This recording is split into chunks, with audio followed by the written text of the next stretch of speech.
How's it going, everyone? We just finished up Act 1, grabbed a late defragment, and got Electrodynamics and Black Star from the Act 1 boss to prepare for Act 2. If you recall back to Act 1, our big focus was getting front-load damage cards and preparing specifically for elites. Act 2 still requires elite preparation, but our goal now is to scale attack and defense. Most enemies scale in strength throughout the fights, and we get severely punished if our abilities don't scale to match. On top of that, most fights have multiple enemies scaling together, so our deck needs some AoE so we don't have to focus all on taking down a single enemy at a time. This is where Electrodynamics from the end of Act 1 is going to help us so much.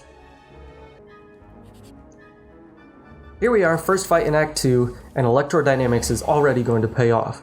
If you don't take down the birds quickly, they'll really start your act off in a bad way. So it's great we can get the lightning to do its work. If you can hit a bird 3 times in one turn with an attack, it'll knock it down on the ground and interrupt its fight.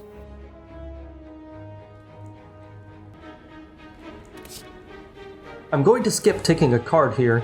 Every option is good, but only in certain situations, and we need to remember once again to focus on scaling.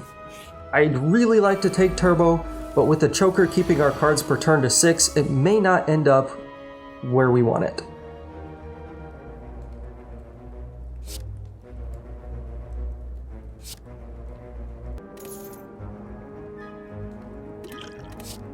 Capacitor is an excellent take here. With Electrodynamics hitting all of our enemies, we're going to need to build up orbs, having extra slots to scale our passive attack and our defense. From here we want to look for more orb generation, especially Frost, so we can get some defense.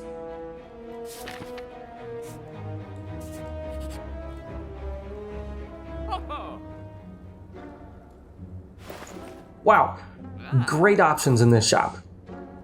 Lee's Waffle is great later in an act near a boss, but I'm so close to full health right now.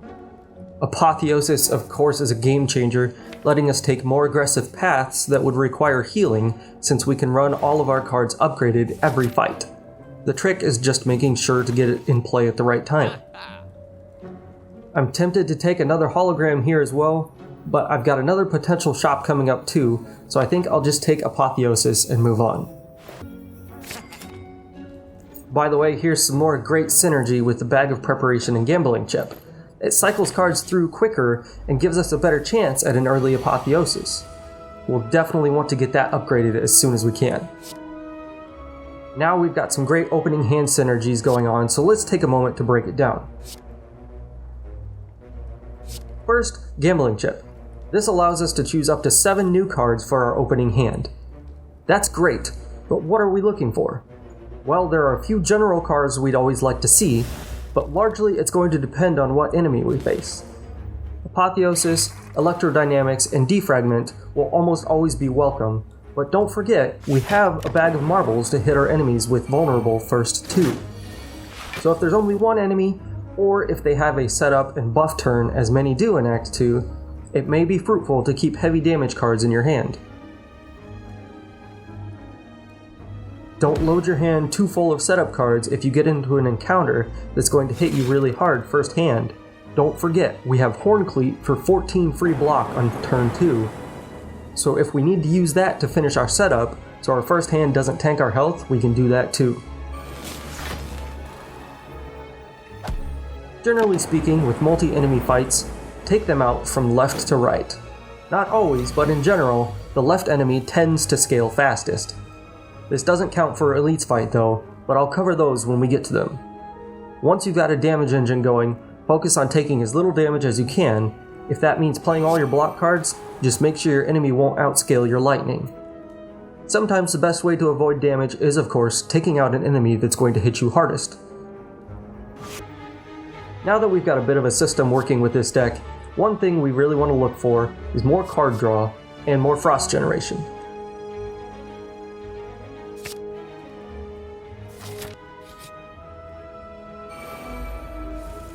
Act 2's Gremlin elites can wreck you quick if you aren't careful. But with careful card choices, we're actually able to control what the elite does.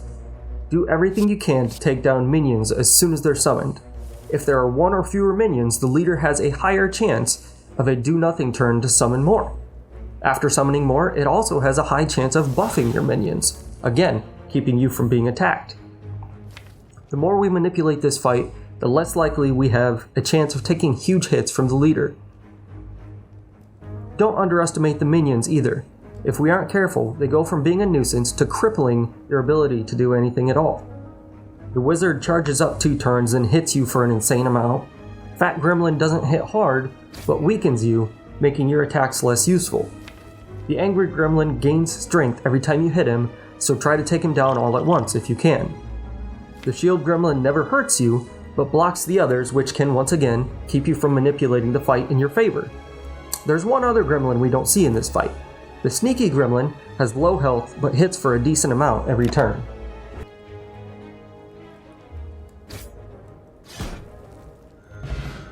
Dead Branch can be absolutely insane with the right decks. You just have to be careful with it that it doesn't clog up your deck with useless cards. Toxic Egg here will be excellent when we find more orb generation cards too, as most of those are skills.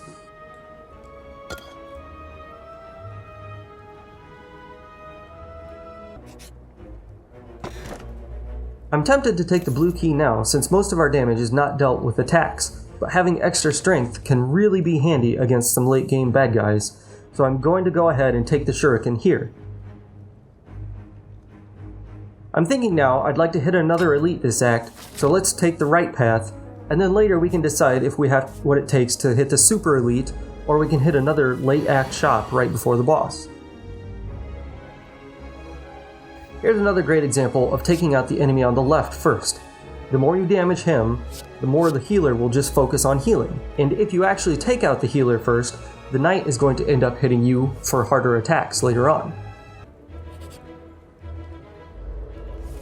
The slavers are another really challenging multi-enemy elite. In this instance, it's usually best to focus on the far right first, as he has a debuff that takes away your ability to attack for a turn. The blue guy on the left hits pretty hard and can debuff you as well, and the middle guy hits every turn and clogs your deck with an unplayable wound, so don't let him stay around for too long. Here's an example of using our second hand with the free block to set up, since our opening hand really wasn't all that great. Grab some block generation, grab the extra energy from charge battery to hope for a better next hand. We'll see Apotheosis and Electrodynamics, and that takes 4 energy already, so having a 5th energy is really going to be useful.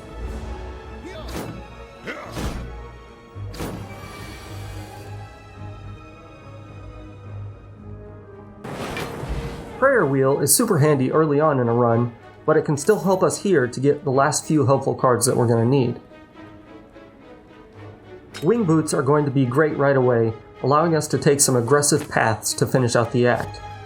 And of course, Glacier is a must-take here. This is the frost generation we've been looking for. With 46 health remaining, we could take a campfire now, but I'd like to be risky and hit another elite, then hit the campfire on our next floor. The Book of Stabbing is one of my least favorite elites. Even though it's only one enemy, it hits harder, more times every turn, and it never has a non-hitting turn. On top of that, every time it hits you for damage, it throws wounds into your deck. Block fast and take it down quickly or you'll stall out with no playable cards. Lantern here is yet another great synergy for turn 1, as it gives us more energy to play with setting everything up.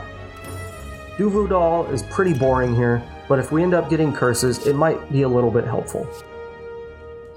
Biased Cognition is the card to get when you're building an orb deck. 4 or 5 extra focus is monumental. Don't be afraid of losing one every turn. If we've got orbs already, it's going to help get those fights over before we run out of focus. Just be mindful of when you play it if you're going into a fight that you know is going to take more than 4 or 5 turns. I'm really tempted to keep fighting more elites. We've got more health than we started the last fight with, and the relics we're finding are really helping our deck. It's a chance, but we know at least that Book of Stabbing is out of the way, which is really the one that is the greatest risk to our current deck. So let's give it a caw and roll on.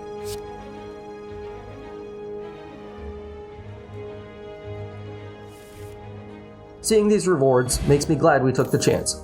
Lizard Tail is one of those relics you never want to need, but you're always glad to have it, especially if you don't have to pay crazy shop prices. The boot may come in handy, but it's generally not the most exciting relic when we don't have a lot of attack in our deck.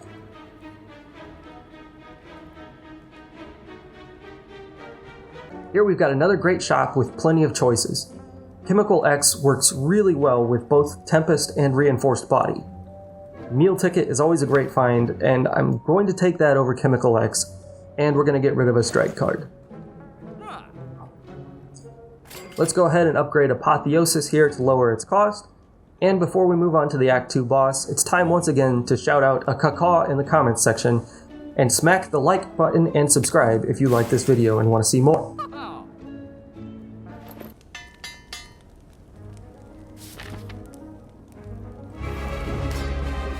The big thing we need to do in this boss fight is make sure our block train is rolling before the boss hits us with Hyper Beam. The minions can be annoying if they take our useful cards, but they also keep adding block to the boss, making it harder to take down its health. Keep in mind once again not to use Biased Cognition too early here, or we're gonna run out of focus.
I'm not overwhelmed with any of the card choices here.